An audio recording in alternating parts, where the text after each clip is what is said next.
سبحان ربك رب العزة عما يصفون وسلام على المرسلين والحمد لله رب العالمين. الحمد لله نحمده ونستعينه ونستغفره ونؤمن به ونتوكل عليه ونعوذ بالله من شرور أنفسنا ومن سيئات أعمالنا. من يهده الله فلا مضل له ومن يضلله فلا هادي له.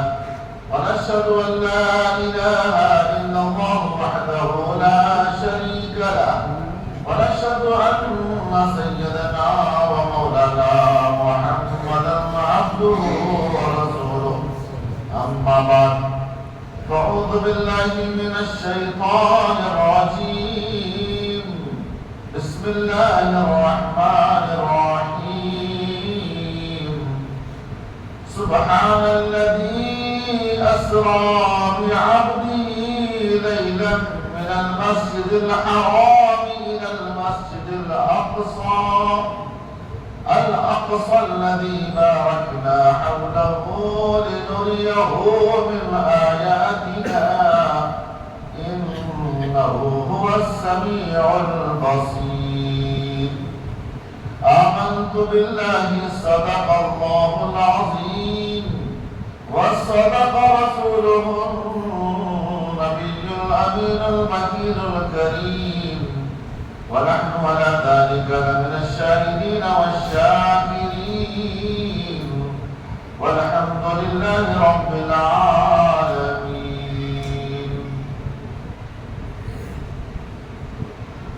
جشن معراج النبی صلی اللہ علیہ وآلہ وسلم میں تشریف فرما ہمارے تمام سامعین حضرات،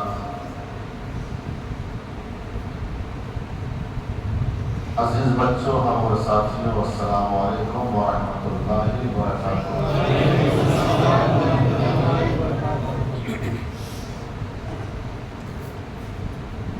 ماہ رجب المرجب کی 27ویں شب میں ایک ایسا عظیم واقعہ پیش آیا کہ صبح قیامت تک جب تک مسلمان زندہ رہے گا اس واقعے کو یاد کرتا رہے گا، اور اس کا تعلق ہماری عبادت سے ہے۔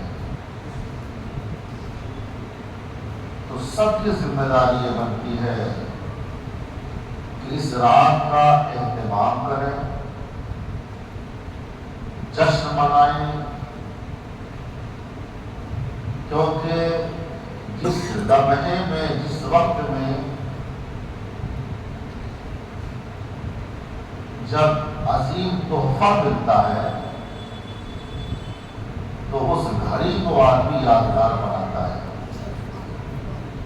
یہ ہمارے لیے، ہم تمام اہل سنت و جماعت کے لیے انتہائی مسرت کی بات ہے، اور ہمارا عقیدہ بھی یہ ہے کہ ہمارے آقا علیہ الصلوۃ والسلام اسی رات میں اپنے رب کی بارگاہ میں تشریف لے گئے، جسم و جسمانیات کے ساتھ گئے۔ یہ خاص بات ہے اور اسی پر اختلاف ہے۔ یوں تو تقریباً 33 مرتبہ ہمارے آقا علیہ الصلوۃ والسلام کو معراج ہوئی، لیکن وہ معراج منامی ہے، معراج جسمانی ایک بار، جو یہ آج کی جو شب ہے نا 27ویں شب۔ اور یہ میں نہیں کہتا ہوں، یہ تو قرآن پاک میں باضابطہ طور پر بیان، پورا قصہ بیان، پورا واقعہ بیان ہوا ہے، اور الحمدللہ آپ الفاظ سنتے ہیں اور سننا بھی چاہیے۔ ہماری جو چیزیں اہم ہیں ہمیں اسے بار بار سننا چاہیے، تاکہ ہمیں بھی یاد ہو جائے، ہمارے بچوں کو بھی یاد ہو جائے، آنے والی ہماری جو نسل ہے وہ اس سے غافل نہ ہو۔ میں یہ سمجھتا ہوں کہ جس طرح آنا فاضل بریلوی نے ہمارے آقا کی تعریف کی ہے اردو زبان میں، ایسا کوئی نظر نہیں آتا۔ فرماتے ہیں سب سے اعلیٰ و اولا ہمارا نبی۔ اس لفظ کا کوئی جواب ہی نہیں ہے، اس سے آگے کون سا جملہ آپ لا سکتے ہیں؟ سب سے اعلیٰ و اولا ہمارا نبی، سب سے بالا و والا ہمارا نبی، اپنے مولا کا پیارا ہمارا نبی، دونوں عالم کا دولہا ہمارا نبی، سب چمک والے اجروں میں چمکا کیے، اندھے شیشوں میں چمکا ہمارا نبی۔ میرے آقا کی شان کا کوئی جواب ہی نہیں ہے۔ لیکن آئیے سننے سنانے سے پہلے ایک مرتبہ اپنے نبی پر محبت بھرے انداز میں پڑھ لیجیے درود پاک۔ اللہم صل علی سیدنا و شفیعنا و حبیبنا مولانا محمد القادر الجود والکرم بارک وسلم صلو علیہ صلاۃ و سلام علیک یا رسول اللہ صلی اللہ تعالی علیہ وسلم۔ اعلیٰ فاضل بریلوی نے فرمایا کیا ترجمانی کی ہے معراج کی، دل تو یہ چاہتا ہے کہ اسی کا خالی کلام پڑھتے جائیں اور پورا واقعہ مکمل ہو جائے گا۔ ایک ایک لمحے کو اور ایک ایک جگہ کو اس طریقے سے تعبیر فرمائی، ہم اردو زبان میں بھی تعبیر نہیں کر سکتے۔ کیا فرماتے جانتے ہیں؟ جب میرے آقا علیہ الصلوۃ والسلام سدرہ سے آگے بڑھے، اب وہ کیسا منظر تھا، کون سا لمحہ تھا؟ فرماتے ہیں حجاب اٹھنے میں لاکھوں پردے، حجاب اٹھنے میں لاکھوں پردے، ہر ایک پردے میں لاکھوں جلوے، ہر ایک پردے میں لاکھوں جلوے۔ عجب گھڑی تھی کہ وصل و فرقت، عجب گھڑی تھی کہ وصل و فرقت، جنم کے بچھڑے گلے ملے تھے، جنم کے بچھڑے گلے ملے تھے۔ اس کو بھی لوگوں نے کچھ کو سمجھ لیا، وہ سمجھ رہے تھے کہ سرکار موت کے بعد جا کے ملے تھے، نہیں۔ وصل و فرقت، وصل کے معنی ملنا، فرقت کے معنی جدا ہونا، تو جدائی اور وصل دونوں بڑے زمانے کے بعد اس موقع پر ملاقات ہوتی ہے۔ اسی کو اللہ نے فرمایا کہ جنم کے پچھلے گلے ملے تھے، اور پھر فرمایا وہی ہے اول، وہی ہے آخر، وہی ہے ظاہر، وہی ہے باطن، اسی کے جلوے اسی سے ملے، اسی سے اس کی طرف گئے تھے۔ کمال کر دیا ہے اللہ، اسی کے جلوے اسی سے ملے، اسی سے اس کی طرف گئے تھے۔ اب آئیے ذرا بات بہت لمبی ہو جائے گی۔ اللہ رب العزت ارشاد فرماتا ہے سبحان الذی اسری بعبدہ لیلا من المسجد الحرام الی المسجد الاقصی۔ پاک ہے وہ ذات جو لے گئی اپنے بندے کو راتوں رات مسجد حرام سے مسجد اقصی تک۔ یہ جو تذکرہ ہے نا، یہ قرآن سے ثابت ہے، اگر اس کا کوئی انکار کرتا ہے کافر ہو جائے گا۔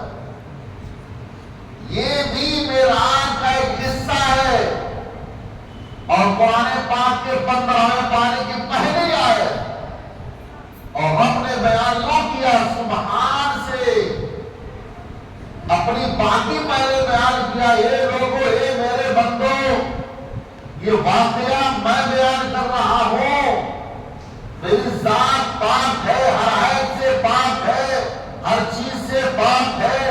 اس پاک ذات نے اپنے محبوب کا تذکرہ معجزہ معراج والا واقعہ بیان کیا ہے۔ پاک ہے وہ ذات، یہ لفظ سبحان سے بات سمجھ میں آ گئی، کہیں ایسا نہ ہو کوئی کم عقل یہ بول پڑے یہ تو ہمارے ذہن اور دماغ میں آنے والی بات نہیں ہے۔ اسی لیے اللہ تعالیٰ نے لفظ سبحان سے بیان کیا کہ تمہارے عقلوں میں آنے والی بات نہیں ہے، یہ کوئی انسان نہیں بیان کر رہا ہے، بلکہ اللہ رب العزت اپنے محبوب کا تذکرہ بیان کر رہا ہے، وہ خود بیان کر رہا ہے، وہ خود فرماتا پاک ہے وہ ذات، پاک ہے وہ ذات جو لے گئی اپنے بندے کو بے عبد ہی میں جو عبد ہے اس عبد سے مراد مصطفیٰ ہے، اب عبد ہی جو ہی مرجع ہے ضمیر ہے اس سے مراد خدا ہے۔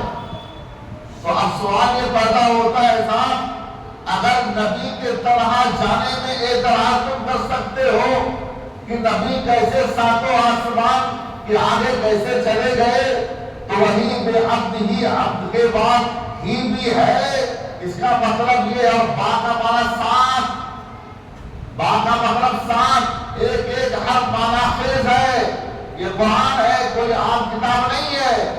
تو با کے معنی ساتھ، عبد معنی مصطفیٰ، ہی معنی خدا، مطلب یہ ہوا محبوب کے ساتھ خدا ہے، اپنے محبوب کے ساتھ خدا ہے، تو جانے والی ذات مصطفیٰ کی ہے، لے جانے والی ذات خدا کی ہے، وہ خدا جہاں چاہے لے کے جائے، جب چاہے جہاں چاہے لے جائے۔ جب خدا کی ذات موجود ہے اپنے نبی کے ساتھ، اپنے محبوب کے ساتھ، تو پھر اعتراضات سب ختم ہو جاتے ہیں، اس لیے کہ میرے خدا کی قدرت کا کوئی جواب نہیں ہے۔ پھر یہ ہوا سوال یہ رات کا واقعہ، اتنا بڑا واقعہ رات میں پیش آیا، دن میں کیوں نہیں پیش آیا؟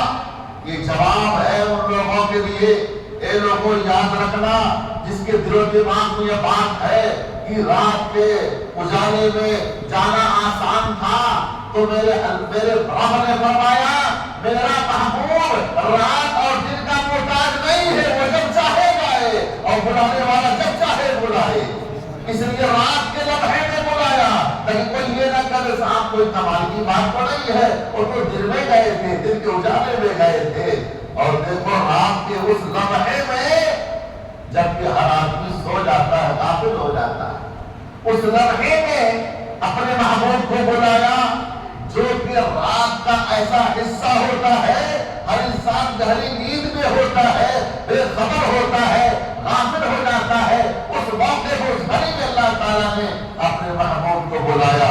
یہاں بھی جواب دینا ہے کہ رات کے ابتدائی حصے میں نہیں بلکہ آخری حصے میں اللہ تعالیٰ نے اپنے محبوب کو بلایا۔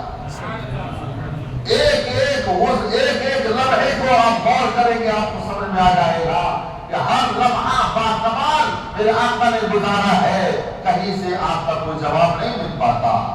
لیلن رات کے کچھ حصے میں، لیلن جو تنوین ہے نا اس کا مطلب کچھ، رات کا کچھ حصہ، پوری رات بھی نہیں، پوری رات بھی نہیں ہے، رات کا کچھ حصہ اللہ تعالیٰ نے اپنے محبوب کو بلایا رات کے کچھ حصے میں، مسجد حرام سے مسجد اقصی تک کی سیر کراتی، رات کے کچھ حصے میں، یہ تو قرآن سے ثابت ہوا، اور اس کے بعد پھر وہاں سے آگے تک مفسرین کرام فرماتے ہیں 18 سال جو پہلے آسمان سے لے کے 7ویں آسمان کا جو سفر ہے، اگر وہ وقت دیا جائے حقیقی معنوں میں تو 18 سال کا عرصہ گزرے گا۔ وہ 18 سال کس طریقے سے میرا آقا نے گزارا کہ رات کے کچھ حصے میں زنجیر بھی ہلتی رہی، بستر بھی رہا گرم، تاش گئے اور چلے آئے محمد صلی اللہ تعالی علیہ وسلم۔ میرے نبی کو اس طریقے سے پتہ نے بلایا کہ یقین بھی نہیں ہوتا ہے۔ اچھا ایک بات بتائیے، زمانہ کیسے سمجھ میں آتا ہے؟ زمانہ چلتا ہے تو معلوم ہوتا ہے، ساری چیزیں رک دی گئی، جو جہاں چیز تھی سب رک گئی، ٹال گئی، سب کا قیام ہو گیا، سب کے سب رک گئے اپنی جگہ پر۔ ہوا زمانے کا رخ بدل گیا، بند ہو دیکھنے کا کہ کتنا عرصہ ہوا، سورج کو روک دیا، چاند کو روک دیا، سب کو روک دیا، خبردار کوئی آگے بڑھے گا نہیں، میرے محبوب کا سفر ہونے والا ہے۔ اب سنیے، میرے آقا علیہ الصلوۃ والسلام کو کیوں معراج کرائی گئی، کیا حکمت ہے معراج کی؟ ایک دو باتیں سن لیجیے تاکہ ذہن میں جواب بیٹھ جائے۔ پہلی بات یہ کہ اللہ نے ارشاد فرمایا ان اللہ اشتری من المؤمنین انفسهم واموالهم بان لهم الجنہ، بے شک اللہ تعالیٰ نے مومنین سے ان کے جان و مال کو خرید لیا جنت کے بدلے۔ اللہ تعالیٰ نے خرید لیا، اے مومنہ تم خرید شدہ انسان ہو، تم بکے ہوئے مال ہو، تمہارے بکے ہوئے مال کا سودا کوئی نہیں کر سکتا۔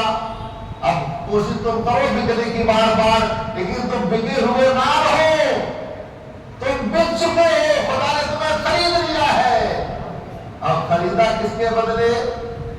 جنت کے بدلے، جنت کے بدلے خریدا۔ اب مومنین سوچ رہے تھے کہ ہم نے تو سودا کروا لیا ہے اپنا، جنت تو دیکھی نہیں، اطمینان کیسے ہوگا؟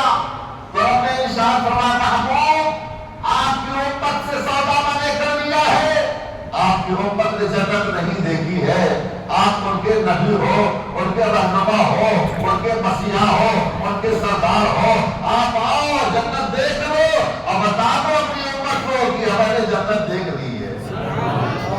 اس لیے اللہ تعالیٰ نے اپنے محبوب کو بلایا، معراج میں بلایا، جنت کو دکھا دیا اور دیکھ کر کے میرے آقا نے فرما دیا اے میرے چاہنے والوں جنت میں نے دیکھ لی ہے، گھبرانے کی ضرورت نہیں ہے، اعمال صالحہ کرنے والوں جنت میں جاؤ گے۔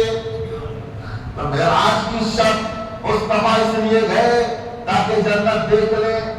دوسری حکمت یہ ہے میرے آقا غمگین تھے، بہت غمگین تھے، غمزدہ تھے، اور آپ کو کیسے یہ گوانا کہ میرا محبوب غمزدہ ہو، خوشی کی حالت میں نہ ہو؟ تو رب نے فرمایا محبوب میں آپ کو ایسی سیر کرا دیتا ہوں تاکہ آپ کا سارا غم دور ہو جائے، سارا غم دور ہو جائے۔ ارے صاحب جو جس سے محبت کرتا ہے اس کی ایک ہی ادا پر وہ چاہتا ہے کیا کر دو کہ خوش ہو جائے، وہ تو رب ہے۔ اپنے محبوب کو نہیں چاہتا کہ میرا محبوب مغموم ہو، غمزدہ ہو، تب جبریل امین کو بھیجا جاؤ میرے محبوب کو بلا کے لے کے آؤ، دنیا زمین پر چلتی ہے وہ زمین پر چلا کرتے ہیں، میرا محبوب وہاں جائے گا جہاں کسی کا تصور نہیں ہوگا، اب وہ سیر ہوگا، وہ تفریح ہوگی، بطور تفریح میرا محبوب آئے گا، غم ناپور ہو جائے گا، فرحت اور شادمہ ہو جائے گا، سرور کے عالم میں میرا محبوب رہے گا۔ یہی رب کو پسند ہے، اس لیے اللہ تعالیٰ نے اپنے محبوب کو بلایا۔ تیسری حکمت یہ ہے جو لوگ یہ کہتے ہیں صاحب بس تھوڑا سا زیادہ آگے ہے، ہم کو بھی پڑھا ہے، ہمارے پاس بھی علم ہے، ہمارے پاس بھی عبادت ہے، ان لوگوں کو جواب دینے کے لیے تیرے پاس کتنا علم ہے میرے محبوب کا مقابلہ تو نہیں کر سکتا۔ شب معراج نے ان تمام چیزوں کی سیر کرا دی جسے دنیا کے لوگ نہ جان سکتے ہیں نہ وہاں پہنچ سکتے، اور تمام چیزوں کا علم اللہ تعالیٰ نے عطا فرما دیا تاکہ میرے محبوب کے علم کے مقابلے میں کوئی کھڑا ہی نہ ہو سکے۔ یہ بھی جواب ہے، اور بھی بہت ساری حکمت ہے۔ اب سنیے میرے آقا نام فرمانے بستر استراحت پر اس دن جلدی ہی سو گئے تھے، اللہ تعالیٰ نے بھیجا جبریل امین کو جاؤ میرے محبوب کو بلا کے لے آؤ۔ تو جبریل امین نے کہا مولا اکبر بھیج رہا ہے تو جگانے کا طریقہ بھی بتا دیں، کیسے میں جگاؤں گا، کس طریقے سے بیدار کروں گا۔ جبریل امین نے کہا تو رب نے ارشاد فرمایا میرے محبوب کی بارگاہ میں جانے کا طریقہ اعظم یہ ہے، اے جبریل جب جانا تو اپنے کافوری لبوں سے میرے مصطفیٰ کے تلوے کو بوسہ دینا، تلوے کو بوسہ دینا۔ میرا محبوب بیدار ہو جائے گا تب کہنا ان اللہ اشتاق الی لقائک یا رسول اللہ۔ اے محبوب، اللہ تعالیٰ آپ کی ملاقات کا مشتاق ہے، آپ کی ملاقات کا مشتاق ہے۔ یہ ہے ادب اور طریقہ۔ جب بڑوں کو جگایا جائے گا تو سر ہلا کے نہیں، پاؤں ہلایا جائے۔ یہ طریقہ ہم کو یہاں سے مل رہا ہے۔ جبریل امین نے میرے آقا کے قدم ناز کو چوما اور چوم کر کے ثابت کر دیا کہ چومنے والا وہ استاد نہیں ہوتا ہے، جس کا چوما جاتا ہے نا تلوار، وہ استاد ہوتا ہے۔ تو صبح قیامت تک پیدا ہونے والے انسانوں یاد رکھنا، میرے آقا کے استاد جبریل امین ہرگز نہیں ہو سکتے۔ میرے آقا یہ معلم کائنات ہیں۔ میرے آقا نے خود فرمایا وَعِسْتُ مُعَلِّمًا، اللہ نے مجھے معلم بنا کے بھیجا ہے۔ پیارے آقا علیہ السلام کی بارگاہ میں حاضر ہوئے، جس ادب کے ساتھ اللہ نے بھیجا تھا اسی ادب کے ساتھ پیش آئے، اور اس کے بعد جب چوما میرے آقا بیدار ہوئے، کیا بات ہے جبریل، آج اس انداز سے آنے کا کیا معاملہ ہے؟ کبھی تو اس طریقے سے نہیں آئے تھے۔ تب کہا اے اللہ کے محبوب، آج آپ کی ملاقات کا مشتاق آپ کا رب ہے، تشریف لے چلے۔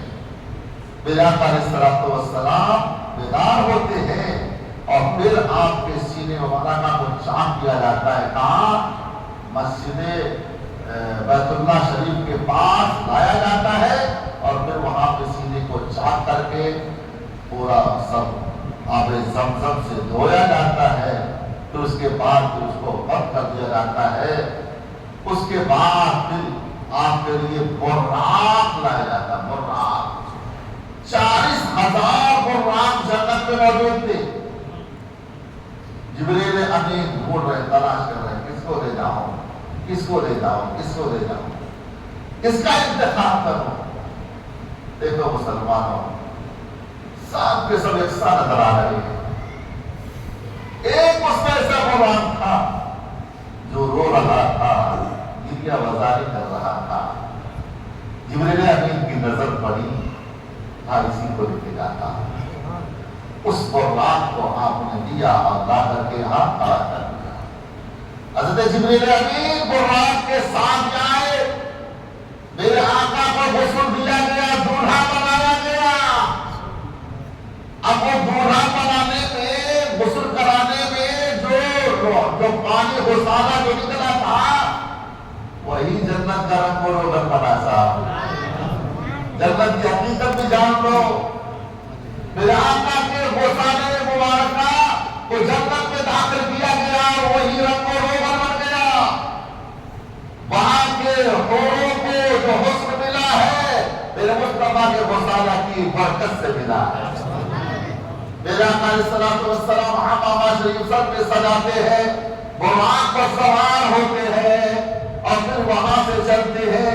چلتے چلتے ایک مقام پر پہنچے، جبریل امین نے کہا یا رسول اللہ اتریے، 2 رکعت نماز ادا کیجیے۔ میرے آقا نے ارشاد فرمایا کون سی جگہ ہے؟ کہا پہلے پڑھ لیجیے میں بتاتا ہوں۔ آپ نے 2 رکعت نماز ادا کی، اس کے بعد پوچھا یہ کون سی جگہ ہے؟ کہا اے اللہ کے نبی یہ وہ جگہ ہے، اسی جگہ پر آپ مکہ سے ہجرت کر کے یہیں آئیں گے، اور یہ بڑی خیر و برکت والی جگہ ہوگی آپ کے لیے، اس لیے آپ پہلے ہی نماز ادا فرما دیں۔ اس کے بعد جب میرے آقا وہاں سے چلتے ہیں، مسجد اقصی تشریف لاتے ہیں۔ مسجد اقصی آتے ہیں، یہاں آتے ہیں، پہلے ہی سے سارے انبیاء موجود ہیں، قطار سب بسب قطار لگائے کھڑے ہیں۔ جبریل امین آتے ہیں، روایت میں آتا سب سے پہلے اگر اذان پڑھی گئی ہے تو جبریل امین نے شب معراج میں پڑھی ہے۔ سب سے پہلے اذان جو پڑھی گئی یاد رکھیے کر لیجیے گا، مفتی احمد یار خان نے لکھا ہے اسے، یہ نماز کی جو اذان ہے سب سے پہلے شب معراج میں مسجد اقصی میں جبریل امین نے پڑھی ہے۔ اذان آپ نے پڑھی، میرے مصطفیٰ کے بازو کو پکڑا، کہا ہے اللہ کے نبی آپ آگے بڑھے، امامت فرمائیں۔ میرے آقا مصلی امامت پر تشریف لاتے ہیں اور آپ نے نماز پڑھائی، اسی دن سے آپ امام الانبیاء ہو گئے۔ امام الانبیاء نماز سے فارغ ہونے کے بعد وہاں سے پھر آگے بڑھتے ہیں، بتایا جاتا ہے کہ وہیں سے ایک جگہ ہے، اسی جگہ سے آپ نے عروج فرمایا، پھر آپ کا فرمایا عروجا بھی، پھر اس کو یہاں سے اوپر لے جایا گیا، تو جس جگہ سے لے جایا گیا آج بھی وہ جگہ برقرار ہے، مسجد اقصی کے پاس وہاں وہ جگہ موجود ہے جہاں سے میرے آقا آسمان کی طرف تشریف لے گئے۔ وہ بالکل زینہ تھا، سیڑھی تھی، کتنی بڑی بڑی سیڑھیاں، زینہ تھا، کیسے کیسے فرشتے وہاں انتظار کر رہے تھے کہ اس جگہ پر میرے آقا سے ہی زیارت ہوگی، میرے آقا سے ملاقات ہوگی۔ وہ زینے کو طے کرتے ہیں، جبریل امین ساتھ میں چل رہے ہیں، یہاں سے آپ پہلے آسمان پر پہنچتے ہیں، یاد رکھیے گا ایک آسمان سے دوسرے آسمان کے درمیان کی جو مسافت ہے وہ 500 سال کی مسافت ہے۔ یہاں سنتے ہیں تو گھبرا جاتے ہیں، تو عمل کیسے ہوا ہوگا سوچیے۔ میرے آقا علیہ الصلوۃ والسلام پہلے آسمان پر پہنچے، دروازہ بند ہے، کھٹکھٹایا، دروازہ کھولا پہلے آسمان کا، اور جبریل امین نے کہا انا جبریل ومعی محمد صلی اللہ علیہ وسلم، میرے ساتھ پیارے آقا علیہ الصلوۃ والسلام ہے۔ دروازہ کھول دیا گیا، آپ نے دیکھا وہاں حضرت آدم علیہ السلام تشریف فرما ہے، دائیں طرف بھی کچھ ہے، بائیں طرف بھی کچھ ہے، وہ سب روحیں تھیں، دیکھتے تھے، دائیں طرف تو خوش ہوتے تھے، بائیں طرف دیکھتے تھے ناراض ہوتے تھے، غمزدہ ہو جاتے تھے۔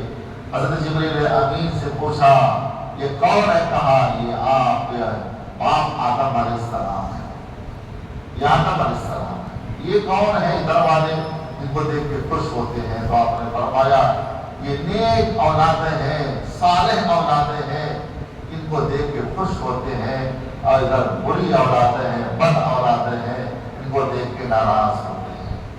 بہرحال سلام کلام ہوا، مبارکبادی آدم علیہ السلام نے پیش کی، پھر پہلے آسمان سے میرے آقا آگے بڑھتے ہیں، دوسرے آسمان پر پہنچتے ہیں، وہاں حضرت یحییٰ اور عیسیٰ علیہ السلام سے ملاقات ہوئی۔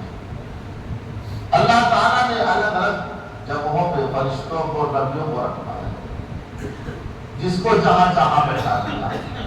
دوسرے آسمان پر یحییٰ اور عیسیٰ علیہ السلام، پھر اس کے بعد وہاں سے آگے بڑھتے تیسرے آسمان پر۔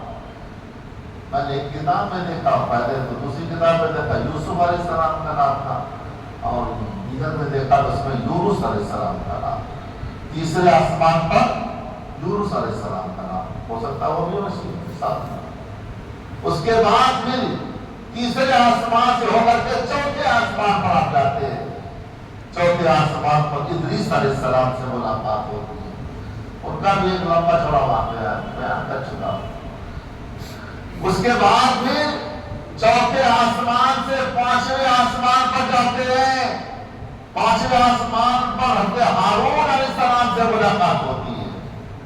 اس کے بعد چھٹے آسمان پر جاتے ہیں، چھٹا آسمان تو جانتے ہی ہیں موسیٰ کلیم اللہ، بڑے مشہور ہیں موسیٰ کلیم اللہ۔ اچھا جب یہاں چل رہے تھے نا نیچے، تو یہاں پر جب آپ کی قبر سے گزرے تھے تو موسیٰ کلیم اللہ نماز پڑھ رہے تھے قبر کے اندر، کیا کہو گے آپ؟ قبر میں نماز پڑھ رہے تھے، کیا کہو گے؟ مردہ کی زندہ؟ بولو زندہ، وہ تو دنیا چلے گئے پھر بھی زندہ۔ ارے بتا یار، سنیوں کا یہی عقیدہ ہے، اہل سنت و جماعت کا یہی عقیدہ، اللہ والے باتیں نہیں ہیں، وہ زندہ ہے، وہ نماز جو پڑھ رہے تھے، کیا نماز کا ثواب ملے گا؟ نہیں، نماز کا ثواب نہیں ملے گا، اپنے آپ کو محظوظ کر رہے تھے۔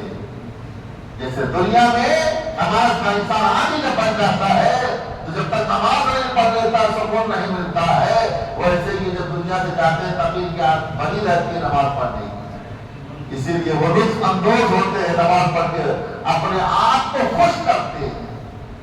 اس لیے عادت ڈالے کے رہو، عادت ڈال کے رہو گے، عادت بن جائے گی تو آپ بے چین رہو گے جب تک نماز نہیں پڑھو گے۔ تو یہاں سے عقیدہ معلوم ہوا کہ وہ زندہ ہے نا، وہ زندہ ہے، اور جہاں سرکار نے نماز پڑھائی تھی نا وہ جہاں سارے انبیاء تھے، تو بتاؤ نماز انبیاء کی زندوں کی ہوتی ہے کہ مردوں کی ہوتی ہے؟ زندوں کی ہوتی ہے نا، تو سارے انبیاء اس دن چھٹی کر دیا اللہ نے، سب کی ڈیوٹی کو ختم کر دیا، کسی کوئی ڈیوٹی نہیں ہے، آج میرا محبوب آ رہا ہے اس لیے آج تو سب کو آزادی کے فرمانے دے دیا اللہ تعالیٰ نے، فرمایا جاؤ میرے محبوب کی عادت پر استقبال کرو اور استقبال اس طور پہ کرو کہ سب پہ کھڑے ہو جاؤ، میرا محبوب آئے گا سب کو نماز پڑھائے گا۔ میرے آقا علیہ السلام نے نماز پڑھا کر کے ثابت کر دیا کہ سارے انبیاء زندہ ہے، اور اے لوگوں زندگی کا دور کرو، جو زندہ مانے گا وہی سننے کہلائے گا، جو مردہ مانے گا وہاں کی دیوبندی کہلائے گا۔ میرے آقا علیہ السلام یہاں سے آگے بڑھے، 5ویں آسمان تک بتایا، ہارون علیہ السلام سے ملاقات ہوئی 6 بار، موسیٰ کلیم اللہ، پھر وہاں سے آگے بڑھے 7واں آسمان، ابراہیم ربودو خلیل اللہ، ابراہیم خلیل اللہ۔ ہر کوئی خلیل نہیں بنتا ہے، ہر کوئی خلیل نہیں بنتا ہے، بن سکتا ہے خلیل تو پھر ابراہیم ہی ہے، ہر ایک کے مقدر میں خلیل بننا نہیں ہے، دوست تو بن سکتے ہیں خلیل نہیں بن سکتے ہیں۔ خلیل بننے کے لیے اپنی جان بھی قربان کرنی پڑے گی، مال بھی قربان کرنا پڑے گا، اولاد بھی قربان کرنی پڑے گی، اور اپنا سب کچھ یوں سمجھ جاؤ جو کچھ ہمارے پاس ہے سب کچھ قربانی دینے کے بعد بندہ خلیل بنتا ہے۔ ابراہیم علیہ السلام نے سب قربان کر دیا، تب ان کو خلیل اللہ کا لقب ملا۔ اتنے آسانی سے نہیں ملا خلیل اللہ، وہاں آپ سے ملاقات ہوئی ابراہیم علیہ السلام سے، پھر اس کے بعد آگے سدرۃ المنتہا۔ یہ کون سی جگہ ہے؟ یہ جبریل امین کے ٹہرنے کی، ان کے قیام کی جگہ ہے، وہیں پر آپ قیام پذیر رہتے ہیں۔ سدرۃ المنتہا تشریف لے گئے، پھر آپ نے فرمایا، یعنی میرے آقا نے فرمایا جبریل آگے بڑھو، کہا اے اللہ کے نبی آگے بڑھنے کی صلاحیت طاقت میرے اندر نہیں ہے، کہا اتنے تم پاورفل ہو اس کے باوجود آگے نہیں جا سکتے، کیا معاملہ کیا؟ کہا آگے نور ہے، تم بھی تو نور ہو، کہا صحیح ہے میں بھی نور ہوں، لیکن آگے کا جو نور ہے اس نور کی طرح میرا نور نہیں لا سکتا۔ کیا بات ہے! میرے آقا نے فرمایا کہ کیا ہوگا؟ کہاں آگے بڑھیں گے تو یہ میرے جو نوری پر ہے نا یہ جل جائیں گے۔ اللہ اکبر! یہ ہے انتہا جبریل امین کی، اور میرے آقا کی اب ابتدا شروع ہو رہی ہے۔ جہاں جبریل کی انتہا ہو وہیں سے میرے آقا مصطفیٰ کی ابتدا شروع ہوتی ہے۔ سمجھ جاؤ میرے آقا کا مقام اللہ نے بڑا اونچا کیا ہے۔ جبریل امین تنہار کے بیٹھ جاتے ہیں، پھر میرے آقا فرماتے ہیں اے جبریل کوئی حالت ہے تو بتاؤ، کوئی حالت ہے تو بتاؤ۔ جانتے ہیں یہ سوال جو کیا تھا جواب دینے کے لیے، اس سوال کا جب ابراہیم خلیل اللہ سے کہا تھا جبریل امین نے، جس وقت آپ کو نارے نمرود میں ڈالا جا رہا تھا اس وقت سوال کیا تھا جبریل امین نے کوئی حالت ہے تو بتاؤ۔ ابراہیم علیہ السلام کا جواب آپ مصطفیٰ دے رہے ہیں، تم نے میرے بھائی سے سوال کیا تھا کوئی حالت ہے تو بتاؤ، آج ہم تم سے سوال کرتے ہیں اے جبریل تمہیں کوئی حالت ہے تو بتاؤ۔ اس طریقے سے جو جواب سوال میرے آقا نے فرمایا، جبریل امین نے کہا میری ایک حالت ہے، وہ کیا ہے؟ حالت یہ ہے کہ قیامت کا دن ہوگا، نفسی نفسی کا عالم ہوگا، آپ کی امت منصرات سے گزر رہی ہوگی، اے میرے آقا مجھے اجازت دے دے کہ میں آپ کی گنہگار امت کو اپنے پروں پر لے لوں۔ سبحان اللہ، کتنی خوش قسمت ہے امت مصطفیٰ، جہاں حال بڑا برا ہوگا، نفسی نفسی کا عالم ہوگا، اور اس پل کے بارے میں کہا گیا وہ پل صراط ہے کیا؟ بال سے زیادہ باریک، تلوار سے زیادہ تیز، اس پر سے ہر ایک کو گزرنا ہوگا، اور وہاں پر وعدہ دے رہے جبریل امین اجازت دے دے، یہ بڑا کٹھن موقع، بڑا کٹھن لمحہ ہوگا، اس مشکل گھڑی میں آپ مجھے اجازت دے دے کہ آپ کی امت کو اپنے پروں پر لے کے گزار دو۔ میرے آقا علیہ السلام سدرہ سے آگے بڑھے، روایتوں میں آتا ہے اس کے بعد میکائیل علیہ السلام آپ کے ساتھ ہو گئے، کچھ دور جاتے ہیں، وہ بھی جب ساتھ چھوڑتے ہیں تب اللہ نے رف بھیج دیا، رف پہ سوار ہوتے ہیں، میرے آقا رف پر چلتے ہیں، اب جہاں تک جانا تھا گئے، اس کے بعد رف نے بھی ساتھ چھوڑ دیا، اس کے بعد جو میرا آقا روایت میں پیدل چلنے لگے، وہ کون سا مقام تھا؟ وہاں جانے کے بعد پیدل، اب اسی کو آپ نے فرمایا ہے حجاب، نہ جانے کتنے حجابات تھے، ہم کو الفاظوں میں بیان نہیں کر سکتے اس کیفیت کو، صرف میرے آقا ہی بیان کر سکتے ہیں۔ ان تمام حجابات کو پار کرتے کرتے کرتے کرتے پہنچ گئے کہاں؟ عرش اعظم، عرش اعظم منتظر، عرش اعظم منتظر، عرش اعظم نے مصطفیٰ کے قدم ناز کو چوما، جب میرے آقا وہاں پہنچ گئے، اس کے بعد پھر آواز آتی محبوب اور قریب آؤ، اور قریب آؤ، قریب آؤ، اور قریب آؤ، کمان قاب قوسین، ان دونوں کے درمیان جو فاصلہ اتنا فاصلہ رہ گیا، اس کے بعد پھر اذن منی، اور قریب آؤ، قاب قوسین سے بھی آگے، بالکل قریب۔ مفسرین کرام بیان فرماتے ہیں آواز آتی ہے صدیق اکبر کی آواز میں، محبوب آؤ۔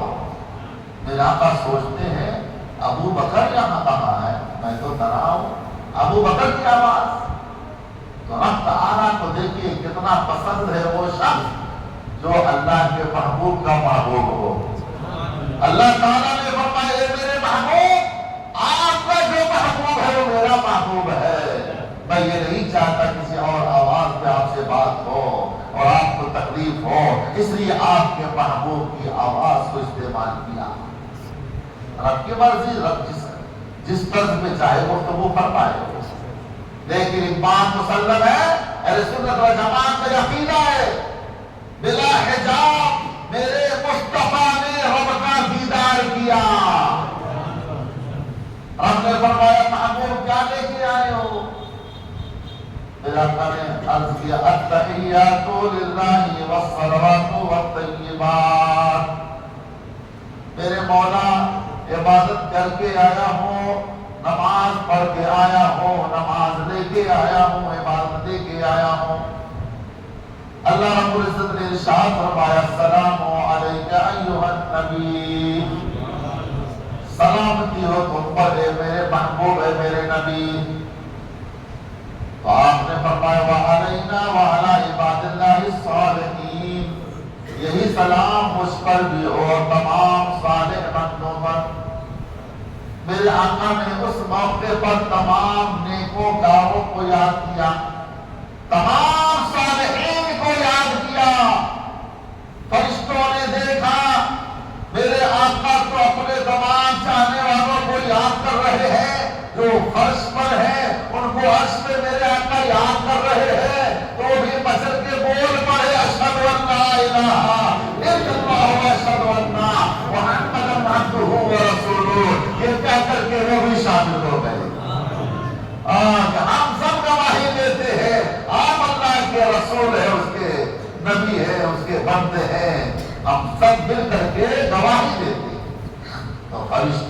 کہا تو یہی بن گئی تحیات. التحیات للہ والصلوات والطیبات. السلام علیکم ایھا النبی ورحمۃ اللہ وبرکاتہ. السلام علینا وعلی عباد اللہ الصالحین. اشہد ان لا الہ الا اللہ وحدہ لا شریک لہ واشہد ان محمدا عبدہ ورسولہ. یہ پوری التحیات التشہد ہے. یہی گفتگو ہوئی. اس کے بعد جب میرے آقا آنے لگے تو رب نے ارشاد فرمایا محبوب آئے کچھ تحفہ لے کے چلے جاؤ.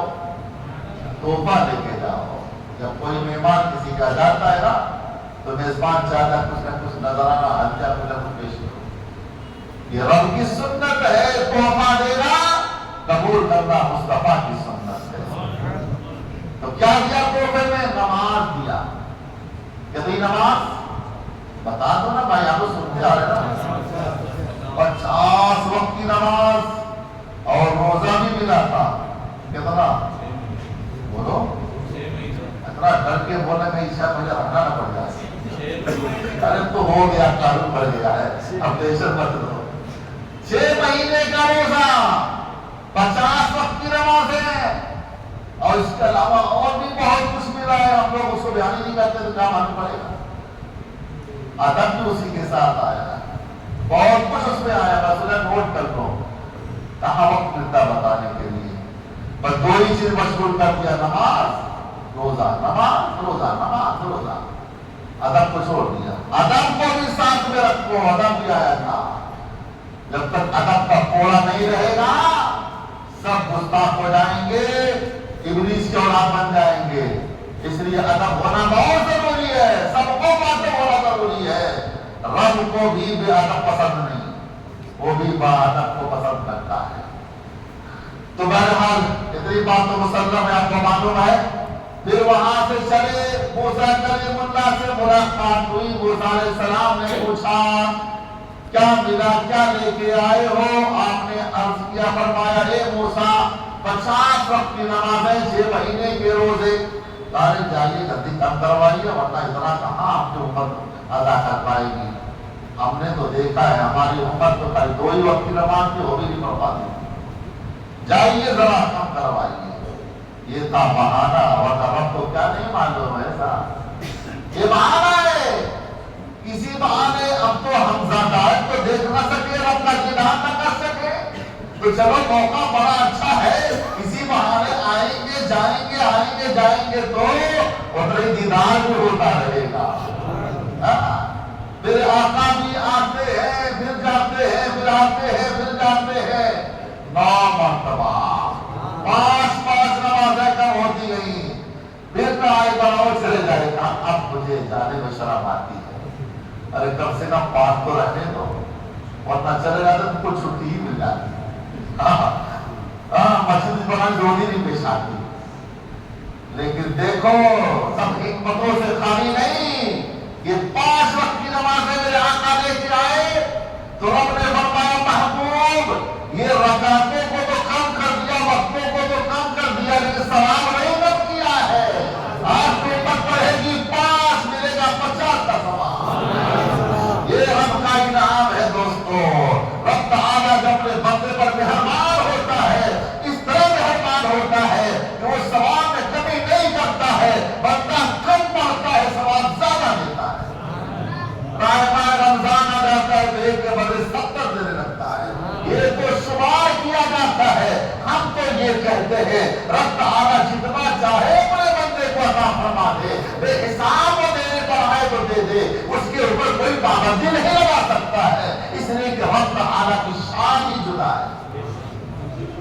اچھا روایتوں میں آتا ہے جب میرے آقا جا رہے تھے نا تب جنت کو دیکھتے ہوئے گئے تھے. اور جب آنے لگے تب دوزخ کو دیکھتے. دوزخ کو دیکھتے. بہت کچھ دیکھا میرے آقا نے, بہت کچھ دیکھا. ہم لوگ نہیں بیان کر پاتے. حقیقت یہ ہے کیا کیا دیکھا اتنا کتابوں میں میں سمجھتا ہوں ہے بھی نہیں. تفسیر جب اٹھاتے ہیں تب کچھ بات سمجھ میں آتی ہے. رب تعالیٰ نے کیا کیا دکھایا, کہاں کہاں کی سیر کرا دی, اور اس کے بعد پھر اپنے محبوب کو بھیجا. اب آ رہے ہیں میرے آقا وہاں سے آ